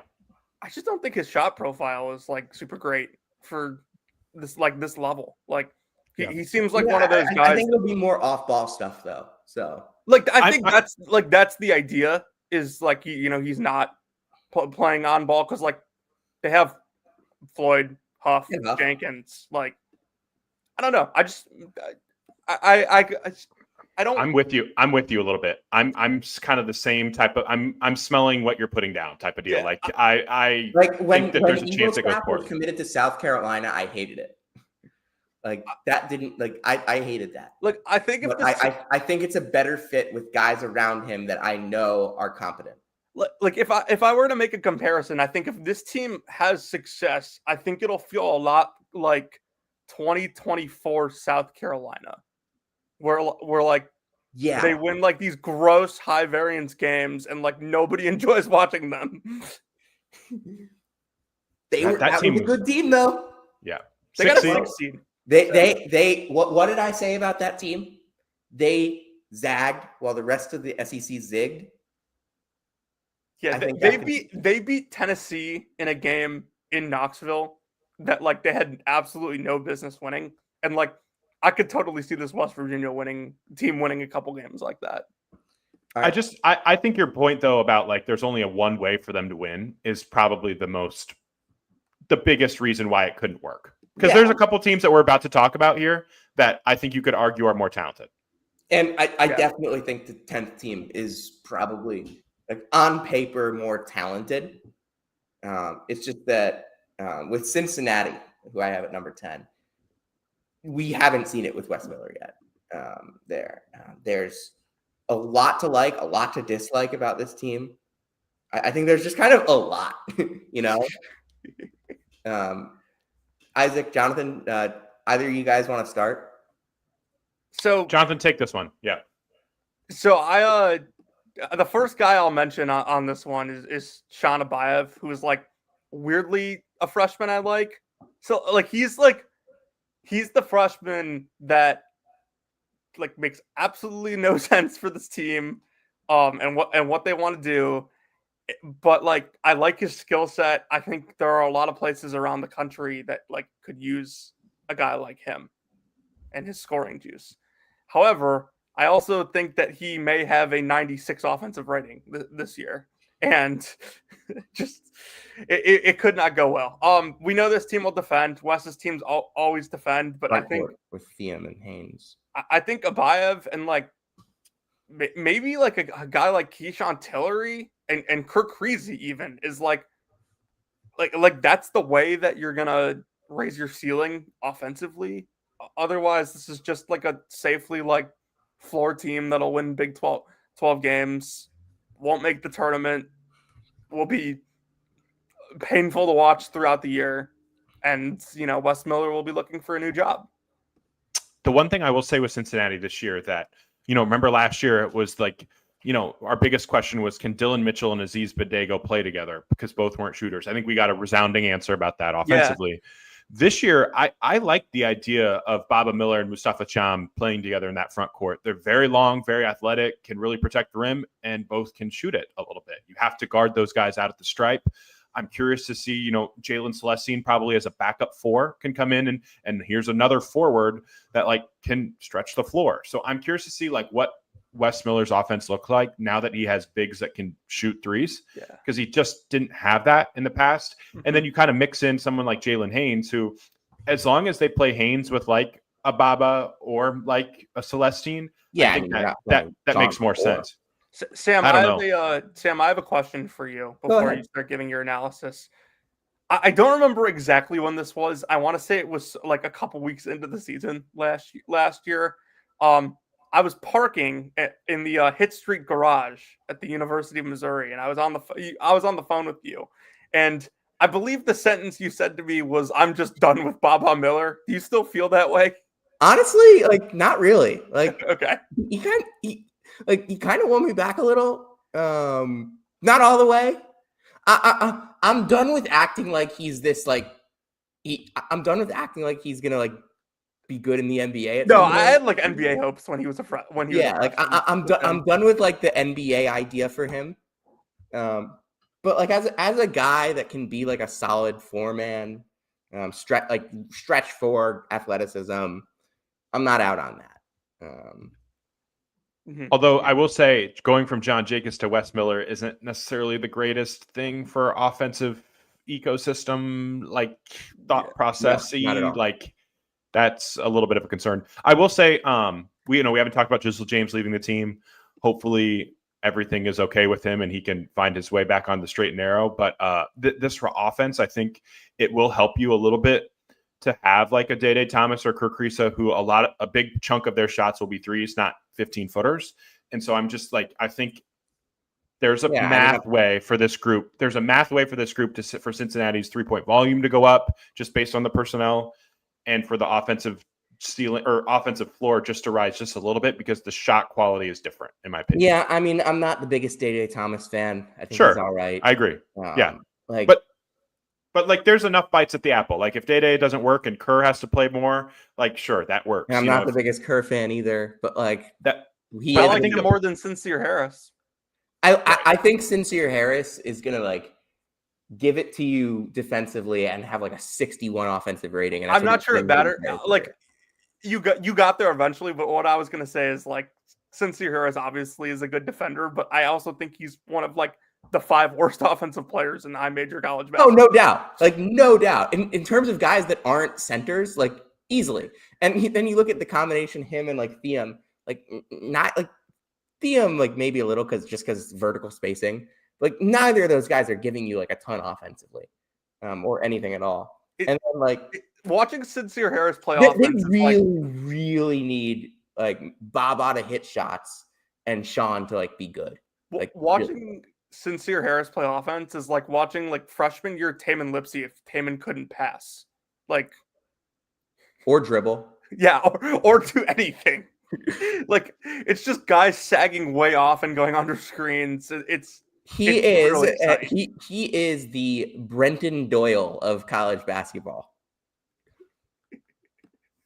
Elite center field defense, cannon, fast, can't hit anything. Yeah, Exactly. Just one other thing too. Just keep an eye on Jordy Rodriguez.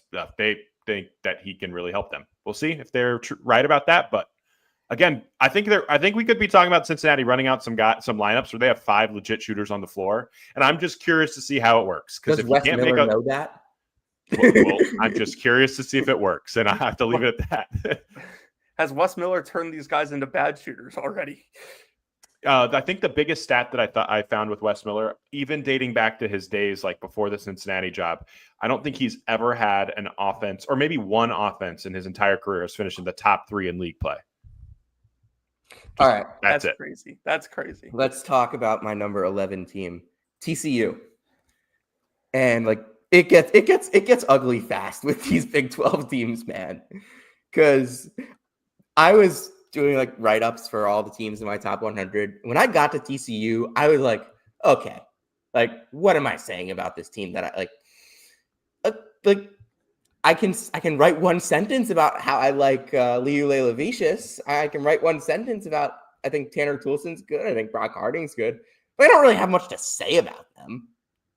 Like this might be like, and this could be harsh, the most boring, which is like no storylines, no like I just feel no juice like to watch TCU basketball this year. And it's not like it's 5 teams I have worse than them in this league.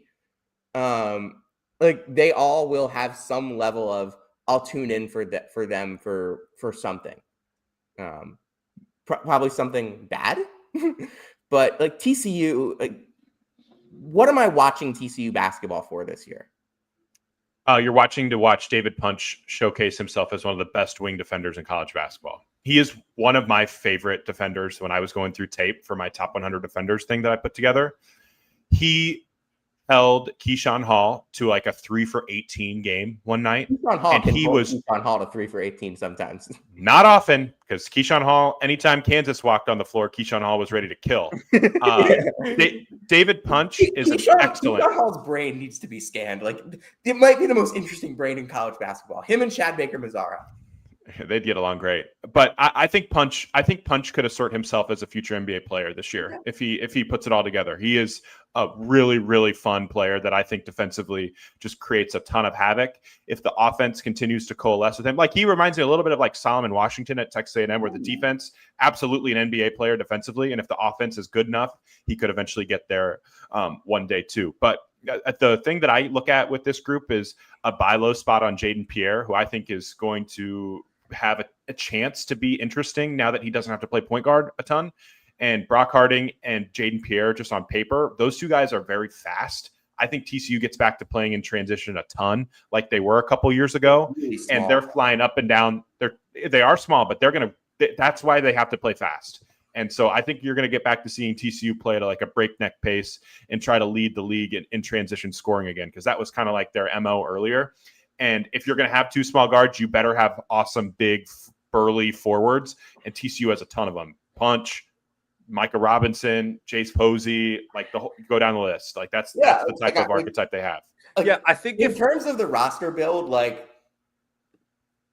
it's not awful. Like with what they have, like with this being the talent level of the roster, like it could be a lot worse in terms of fit. But like it's not a team that, and like I don't want to bag on TCU all that much. Like I bagged on Iowa State, so yeah, okay, I'll bag on TCU. Just like I will say I love Lelavicius. Like I loved him at Oregon State. I liked a lot of guys on that Oregon State team. I think we'll talk about one of them pretty soon. We'll talk about a couple of them later in the week. But Lelavicius was probably one of my favorite players on that team. Him, a guy that can really shoot at that size. Better than Ratai? No, but Ratai's better. Yeah. But not in your heart, he wasn't.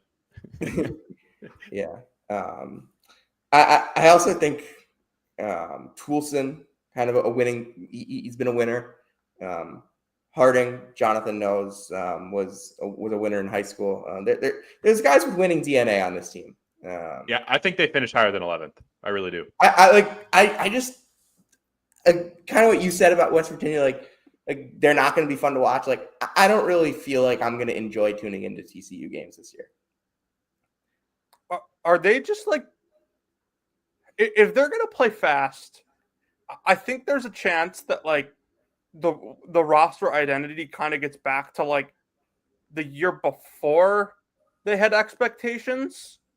When like they had like these wings that were just like FU defenders and like just beat the shit out of you like constantly. Yeah, but I think their guards also kind of beat the shit out of you at that point. Yeah, Mike Miles was a absolute. No, Miles was a dude, no doubt, and like Harding, it's Brock Harding and Mike Miles. Like there's a pretty big difference between like what those two guys are capable of doing on the defensive end. But like you get past the backcourt and like Punch, Edmonds from JUCO, Robinson. I don't know how to pronounce the big kid's last name, but like I know he can. I know he can defend, and Diallo is well, and even like a Jace Posey, like that's a front court that might be able to guard. It kind of reminds you of like the Micah Peavy, yeah, Emmanuel Miller, Chuck O'Bannon type of wing depth early in the process. Yeah, right. I got your vision. Yeah, that's what I'm saying. Like this group, like I think they're poor. There's no question about it. Like they don't have like elite money, but I kind of think they did a decent job in roster building. I really do. I liked the additions that they brought in, and I think there's a chance that the sum could be greater than the parts. And we're talking about them as like a sneaky fringe. Like, could they flirt their way into the top 40? I don't think that's insane to think that, like with this group, even though the talent doesn't jump off the tape. Yeah, I mean Torvik has them at 58, so like a top, I have them in 40 the finish like seems within the range of outcomes for sure. I have them 66. And it goes back to Punch. It goes back to Punch just being a complete dude on the wing. Can I also just shout out Josh Hoover? I like Josh Hoover. College football crossover. This is a lot more football mentions than I thought we would. Yeah, no, like I like the. Sam's in on college football this year. Yeah, I'm in on college football until like next weekend. When I first saw the roster for the team that I have 12, I called it, and I quote, "This is the most NIT roster I have ever seen." And I think that may have informed where I ranked them. It might be a little high, but I had them 67 in the. It's my one. The only time we're going to do it all season. Done with you. Easy, Chris Collins. The only time I'm going to do it all season. I had them 67 in my top 100. That's Oklahoma State. Like, I do think Steve Lutz is a good basketball coach. I think there's a lot of talent on this roster. I think there's a lot of guys that can get a bucket on this roster. And I don't know how it's going to work. And I don't think it's going to work that well. But I know that there will be ways for this team to win certain games. You start with a guy like Kanye Clary, if his head is on straight, can really score, can be one of the better scoring guards in the conference. Anthony Roy, another guy, if his head is on straight, can be one of the best scorers in the conference. Parsafala is a really good back-to-basket scorer. It's kind of what he is. So I think with those three guys, you will get a semblance of scoring. Isaiah Coleman, that Seton Hall team last year, just it would have been better for the world if they just forfeited all their Big East games and we didn't have to watch that. Except the UConn win. Yeah. No, that one especially. UConn's probably a 7 seed if they don't lose that game, and they don't have to play Florida in the second round. Sucks to suck. Yeah. Dan Hurley has never won at Seton Hall at the Prudential Center. But there's that, and like Jalen Curry can score a little. Just like very, very NIT roster. Just like a lot of guys that like if you told me like that Kanye Clary, Anthony Roy, Isaiah Coleman, and Parsa Fala were like on the all NIT tournament team, like at some point, like all Or the playing for different Crown. teams, like all playing for Crown. different teams, and they were like on the all NIT tournament team, I'd be like, yeah, that sounds about right. So that's kind of what I feel about the Oklahoma State team. They're I don't know if the NIT is like in the picture for the Big 12, but this is an NIT team if I've ever seen one. So, I know we're splitting hairs at the bottom of the league here, but I have this team 16th out of 16. Like, I don't deny that they have some talent, Sam, and that they could score, but this just seems like a team that could like totally quit if things aren't going their way. Yeah. But Although I don't think you can't say that about like some of the other teams that we have, like especially the team that I have 16. I think I know who you have talking about. You're not wrong, like at all, by saying that. But like, I actually do think that like a team like UCF and like Arizona State even have like more stable pieces, even though that's probably not the best word to use for the situation. Yeah, I wouldn't go with stability talking about any of the teams in the bottom five. The big thing that stands out to me about Oklahoma State is how do they avoid your turn, my turn offensively? There's a lot of like individual guys that haven't shown a ton of interest in getting others involved. That's something that I think Lutz is going to have to really fight with. I think it could also be a way I don't think they're going to avoid it. Yeah, and I think the way to do it is honestly to get Jalen Curry on the floor more. Like I think that might be the path to this. You know, Curry, Christian Coleman are two really nice, and I think even I'd throw Robert Jennings into that mix, are three really nice veteran role players that I think could help keep this group a little bit more stuck together. I like Isaiah Coleman's talent. I think Isaiah Coleman is a really talented player that was in it. I did him a disservice with how I kind of described him. He can go. I thought like as like a tertiary guy, like he's a guy. Like he had a really fun freshman year at Seton Hall when they won the NIT. Yeah, he can go a little bit, and so I think that it's just that they asked him to take 15 shots a game, and he should probably be taking maximum 6. Totally. The other one too I would throw in here is Victorious Miller. The talent with that kid. When I was doing some of the portal watching, like for our rankings, that kid can play. And so I think there's enough bites at the apple that, you know, say Kanye Clary and Anthony Roy do blow up. I don't know if that's necessarily a bad thing, because then you could have Isaiah Coleman and then Victorious Miller and Jalen Curry start to like get their feet wet a bit. And all three of those guys could come back next year as well. So you kind of see the vision of those three guys potentially being part of the future for Steve Lutz. I think 12 is actually fine. I like some of the other rosters a little bit worse because I think Lutz is a good coach with a decent-ish style, right? Like I think that roster last year, I didn't like it at all. And the fact that they were able to cobble together like a top 75 defense was kind of impressive. So just knowing that you're going to give a little bit of a change up, you're going to pressure the ball a lot, you're going to get up in people's grill, you're going to try to force turnovers. Like I understand that. We'll see if he has to dial it back just a tad with this group because the bigs don't move quite as well. But I think there's enough bites at the apple here for them to be competent and, you know, make the NIT or make the crown. I don't think they're a tournament team. There was a clear, like when you look at this roster from last year, like nobody on that roster could get a bucket. Like, yeah. And now I think you could say 5 guys could get a bucket. Clary can go get you one. Roy can go get you one. Coleman can go get you one. Fowler can go get you one. Miller can go get you one. And Curry can create you one. So, like, there's enough pieces. Yeah, true. His first year at UMass, I thought he was electric. They also like the Greek big man that they got in. He's like 22.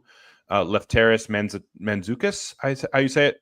Okay. Big old I veteran. haven't heard anything about him. Yeah, he's kind of an underrated guy that they've added. I haven't watched a ton of the tape. I'm just have known what they said about him. So we'll see. But that's another bite at the apple to find competence. Like there's 11 high major type of players here. We'll see if it works. But like they have a little bit more depth, which is what you need. On last year's team was like, you look at last year's roster, who would you say was the most talented offensive player? For me, it was probably Marcellus Avery. I don't know how you say that. Like he was probably the most talented one. But like again, like that kind of shows you kind of where you're at. Do you know who had the highest usage rate for that team? Abu Usman. Right. That's a problem. Right. Yeah.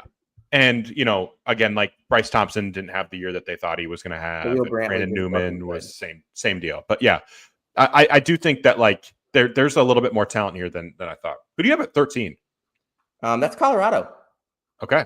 I think just talent wise, like in size wise, like this team can bother teams. Yep. I think they also went out and got a guy in the portal in Barrington Hargress who can get you a bucket. They just like Oklahoma State, that was a bad offensive team last year. They were 142nd. They were 15th in the conference. They couldn't create. They were a bad shooting team. Not that Hargress is superstar outside shooter, but had to take a lot of tough shots. But yeah, I get what you're saying. They turned it over a ton. They didn't really have a point guard. Julian Hammond's like a two guard that was forced to play the point. And now they have Barrington Hargress, who I talked about this over the offseason, might have led the West Coast in dribbles last year. I said Bud Clark led the country in dribbles. Barrington Hargress might have led the West Coast in dribbles. Just getting a guy that can handle the ball and score at that level. Every time you'd look at a UC Riverside box score, you'd see Barrington Hargress had Barrington had 31 today. Barrington had 27 today. Barrington had 22 and 5 assists today. It just felt like that. So getting a guy on the roster that can just do that is really important. Good shot maker, good drawing fouls, getting to the basket, good at pretty much whatever he needs to do offensively. Doesn't turn it over at all. And then Bangkok Dak, another guy that the NBA scouts are kind of starting to notice, because when you're that big and you move like that, you're going to get some people watching you. I think Dak, the ceiling for this team is Bangkok Dak takes a step forward offensively. They're very big, and I think the size is going to give teams some problems, because I think Sebastian Ranchik, Dak, and Elijah Malone could all three play together at times. So you could have three guys who are 6'10" or taller. Yeah. So that's interesting to me. I agree. Hargress is good. One other guy that they really they think they got a gem in Jalen Holland, the freshman, 4-star type of caliber player. I like him. I think he's got a lot of game, and I think that he could settle in and maybe even be a starter on day one. But yeah, again, Colorado, we kind of know the deal with them. They don't have a ton of money, and they have to build it from within, and they have to rely on Tad Boyle and development. So keeping Dak, keeping Ranchich, keeping Kosaris, some of the young guys that they've had in there, is important, and we'll see. But again, they just feel like in a league with rosters of haves and rosters of have-nots, Colorado is pretty clearly in the have-not category. Yeah, I think there's also not much energy around the program in general. They just don't care. It feels like they don't care if they're good at basketball or not. It's just kind of there, and we'll move on. And if we're good, they operate like they don't care if they're good at football either. Yeah.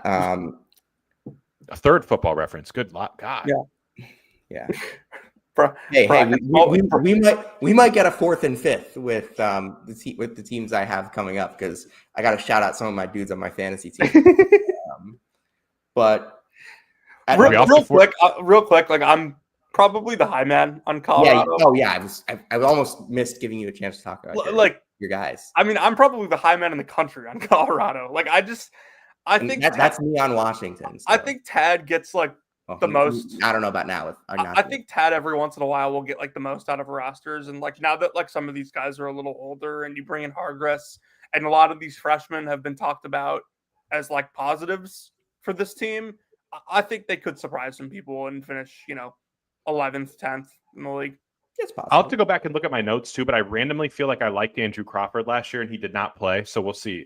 That's another one. Just keep on your radar. And if he's good, I will mention this again. Oh. If he's bad, I will not mention this ever again. You know what I mean? One moment, please. I gotta grab something about this I to whoever the hell does the freshman rankings for Lindy's college basketball. Oh, dude, yes, we were because discussing. I picked this up at Wegmans last week, and in the top 100 incoming freshmen, they had Josiah Sanders at 39, Isaiah Johnson at 50, and Jalen Holland was 87. So they had 3 top 100 freshmen from Colorado. They also had like dudes that that were going to like UC San Diego and like University of San Diego in the top 100. Yeah, we kind of figured out that like this is a West Coast guy who does this, right? Yeah. I don't think we actually figured out who does the rankings. No, but we kind of made the assumption. I do like I don't know anything about. I do like Sanders. I actually like Taco Ifawala, I think is how you pronounce it. I completely agree with you. Yep. Yeah, I've heard interesting things. Like big and strong and nasty. Big, strong and nasty. They'll get something out of him eventually. If I watched he was at Dream City Christian. They played they played a Utah Prep, and he took Staten's lunch money over and over again. Who did you say who didn't? Yeah. Yeah. All right, let's talk about team number 14, and for me, that's Utah. A lot of question marks kind of around this roster. New coach and Alex Jensen. Think this was kind of the line of thinking that I've heard on every podcast that's talked about Utah, even remotely. But they're just trying to copy BYU. I disagree with that, by the way. I do see the idea that they probably know that they don't have that kind of money. And it kind of shows with the roster. It's a bunch of guys that are like buy low candidates in Elijah Moore. He hasn't earned back his nickname yet. In Ja'Kai Howard, who we haven't seen a ton of. In Seydou Traore, who I kind of thought would be a little better at Iowa, but wasn't. So a bunch of buy low guys there. And then Terrence Brown, who was like the Russell Westbrook of the NEC in the most NEC kind of way possible. Oh God, I can only picture what that looks like. Like super, it's super not pretty. Super thin, super fast, but like NEC fast. I don't remember who it was, but there was a coach in the NEC that compared him to Russell Westbrook. In that sense. But like I don't know if it works at the high major level. Don McHenry has been pretty solid for a while. Like there's not a lot that gets me excited about this roster. I do think like, hey, Elijah Moore, if he hits his shots and they get good defense from Traore and Howard hits, and like there's probably a higher ceiling for this team than for some of the other teams. It's just that I think it's like I have no basis of which to say that a team coached by Alex Jensen will hit that will be able to tap into that ceiling because we haven't seen him as a head coach. So I don't really know. And like I'm not the biggest Elijah Moore fan, not the biggest Ja'Kai Howard fan. I do think there's something there, but I don't know how much. They're 14th for a reason. So I will say to start that you have them 14th, Sam. I have them 13th. They're probably top 5 nationally to open the year, and most teams most likely to get into a fight on the plane. So they got that going for them. But yeah, I think what you mentioned, Moore's a buy low candidate. I don't mind it. Like this team badly needed some talent, and he obviously can go create his own shot. Whether it goes in or not is an entirely different story. But, McHenry's got a lot of experience. Traore, I think, is a good defender. Good rebounder as well. Really good rebounder. Mm-hmm. So, like, I don't see much upside at all with this team. I still think that they're probably trying to figure out what they want to do in terms of like an operation there. Well, a couple things I'd add. Keanu Dawes, I think, is going to have a huge year. He could probably average 14 and 10, 15 and 11. Really high volume rebounder. I think he averaged 6.5 rebounds a game in just like under 18 minutes. So, like those per minute numbers usually tend to translate for rebounding. And then the other one I'd keep an eye on is Jacob Patrick, this German kid that they got. He's played pro for 5 years, shooting guard. He's 22 years old, I believe, or 21 years old already. So he's a veteran, like played pro in the German league over there.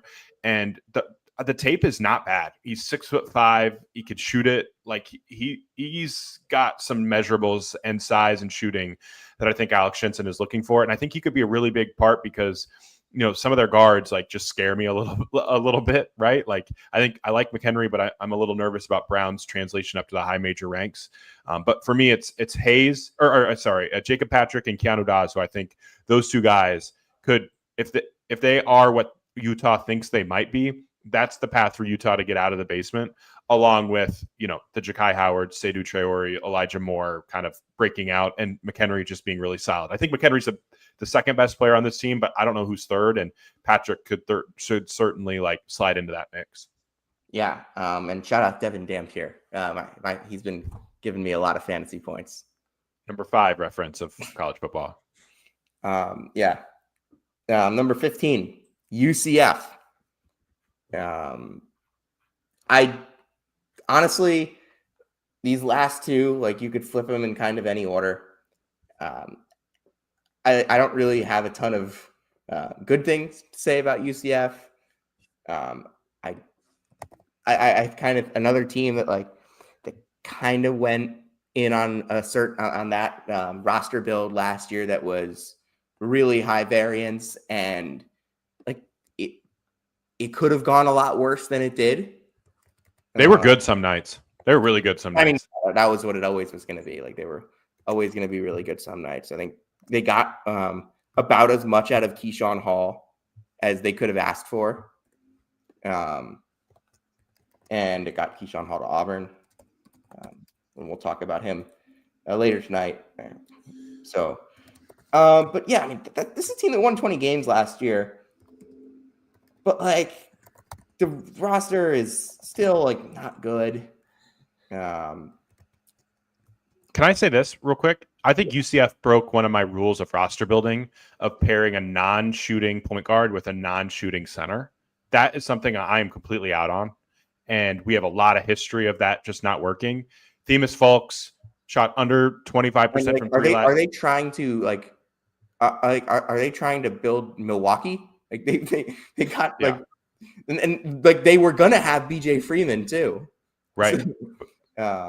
But yeah, their starting point guard shot 25% from three and barely. I don't think he even took 2 a game. And their starting center is John Bull, who I don't think anybody expects to be some 3-point threat from downtown. Like that's who they have at the 1 and the 5. And I think that just cramps everything else. It just basically means that they need Pacheco to play like a lot more than he should.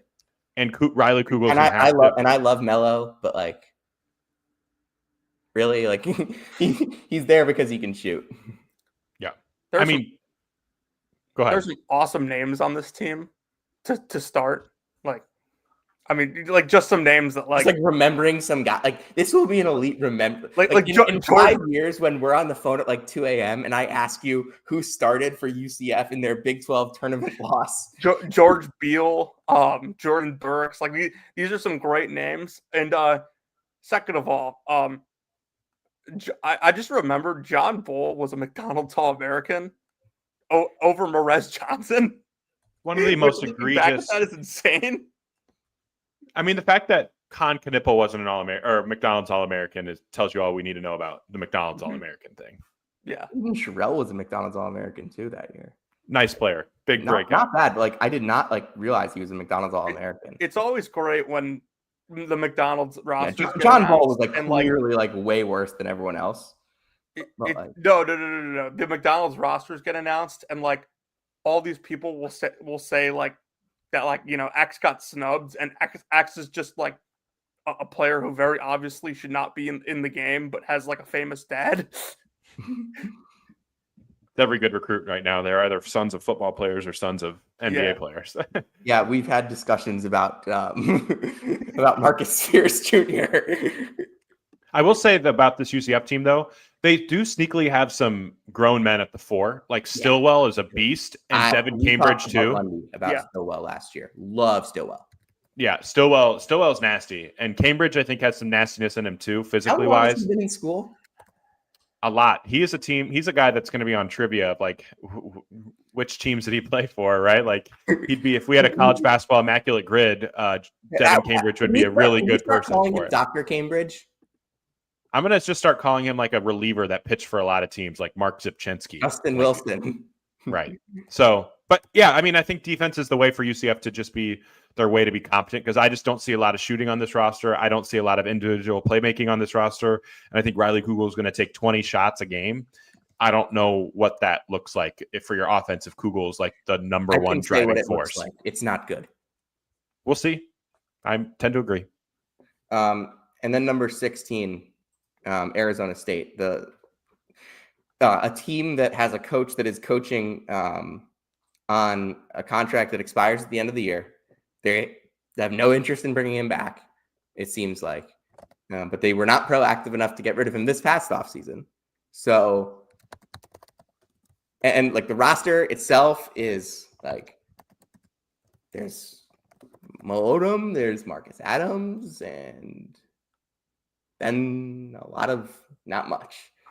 I'm not sure, like this is a team that, like, if it's going badly in December, like, could go the like last year's Miami route where they play like where they've so clearly quit. I would not be surprised if that's something that happens with this Arizona State team. Can we talk about where they got some of their players from? It's a JUCO player outside the top 50 rankings. They got a Montenegrin shooter that doesn't have a ton of buzz. Oakland, NAIA, Georgia Southern for Radante Holman, CSUN for Marcus Adams. Now, granted, I remember where he was. A horrible San Diego team. They took their big off of the horrible San Diego team, and Mo Odom from Pepperdine. Like, this is a terrible high major roster and probably the worst high major team in college basketball. This is an awful team. Ooh, I don't know if this is worse than like, I don't know if this is a worse roster than Seton Hall, but they're definitely worse coached. I mean, I don't know. I think Seton Hall is the best player on this team by a mile. Yes. Yeah. And I think Seton Hall is better. And like, I don't know if they're that, like, Boston College is going to be really bad too. Penn State, Donald Hand is better than any of these players. And yeah, like, I think Marcus Adams is probably okay. Yeah, Marcus Adams good. And, you know, I think Mo Odom is a good player. Like, I don't want to bag on them too much. Like, Odom's a fine pick and roll guy, but I just do. I mean, we know what the deal is with him. It's going to run a million pick and rolls. He's going to create offense for himself and others, and your team's not going to be very good because he doesn't guard anyone. Like, that's just, it is what it is. And he's going to have moments like 6. Yeah. It's just, I cannot believe Arizona State is doing this. Like, I just don't understand they are it at all. Quite literally wasting a year. Like, they're punting. I don't get it. Like, what is the point? What are they getting out of this? Because, like, there's no, like, who's going to these games? Who's renewing their season tickets to watch this?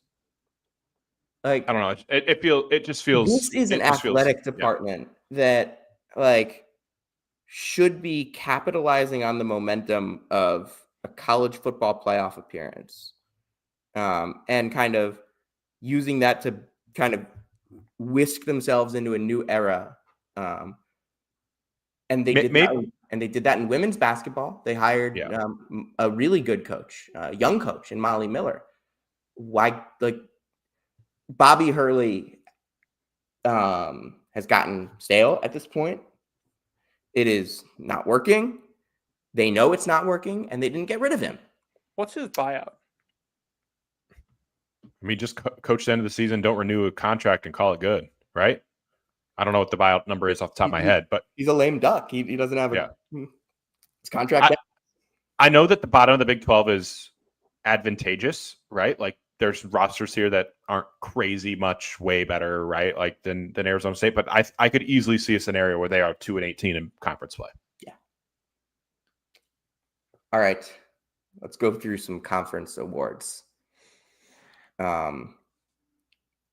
think that for freshman of the year, there's two guys that you can really choose from, and I think I know which one Isaac's going to go with. Darren Peterson. Yeah. DP. Yeah. Honestly, I don't know who I'm going to go with for this. I'd probably lean Peterson because I think like he's going to have like higher usage. He'll probably average more points. You want to can I toss out what I think his stat line might be, and you tell me if it's crazy? Go ahead. 19.7 points a game. Okay. 5.4 assists per game. Okay. 4.2 rebounds per game. Doesn't seem crazy at all. It's not crazy.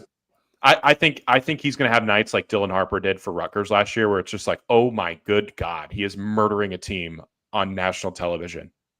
Like he will go for multiple 30 pieces this year. I love him. I love him. Dylan get a triple double in person for me last year. Like I know it was Columbia, but oh my God. And then the buzzer beater against team. Like I can't believe I watched some of the stuff that Dylan did last year. And Peterson's better. Yeah. And so if like that's the stat line for Peterson, I mean, he's Big 12 Player of the Year. Yeah. It's gonna be either him for Big 12 Player of the Year or Toppin. I'm going Peterson. I'll take DP. Yeah, I think I'll just go Toppin so we don't all pick for the content. I think I think Tech's gonna be a better team than Kansas. I think Toppin is gonna be remarkable all year. Like he could have, like you said, DP could have those 30-point nights. What's stopping JT Toppin from having 35 and 17? I think he's going to play make a little bit more this year too. I think they could use him as like more of a hub too. He could have like the type of Janai Broom stats. Yep, 28, 12, and 7 easily. Yeah, where it's just like he comes out and does that. Who would you guys go with for defensive player of the year? Tugler. Yeah. Pretty obvious. I don't really know if that's that might be the easiest award in any conference. Tugler won. ACC Freshman of the Year is probably going to be pretty clear. Yeah. Tugler won. Punch 2 for me on my defensive player of the year ballot. You got to go with that. 3 Taman Lipsy, I think. Okay. If I'm just looking at it. Can I go? I don't know who I would have number 2. But like Lipsy might. Flory up there? I would have Jefferson too for defensive player of the year. Flory up there too? Yeah, Flory up there. I think that's. And Jonathan, if you could run down your Big 12 rankings, because we just did mine. Yeah. So I have Houston 1, Texas Tech 2, Arizona 3, Iowa State 4, BYU 5, Kansas 6, Baylor 7, K-State 8, Cincinnati 9, West Virginia 10, Colorado 11, TCU 12, Utah 13, UCF 14, Arizona State 15, OK State 16. All right, Jonathan. We're done with this episode of Brackets, Bubbles, and Bidstealers. Isaac, thank you so much for joining us.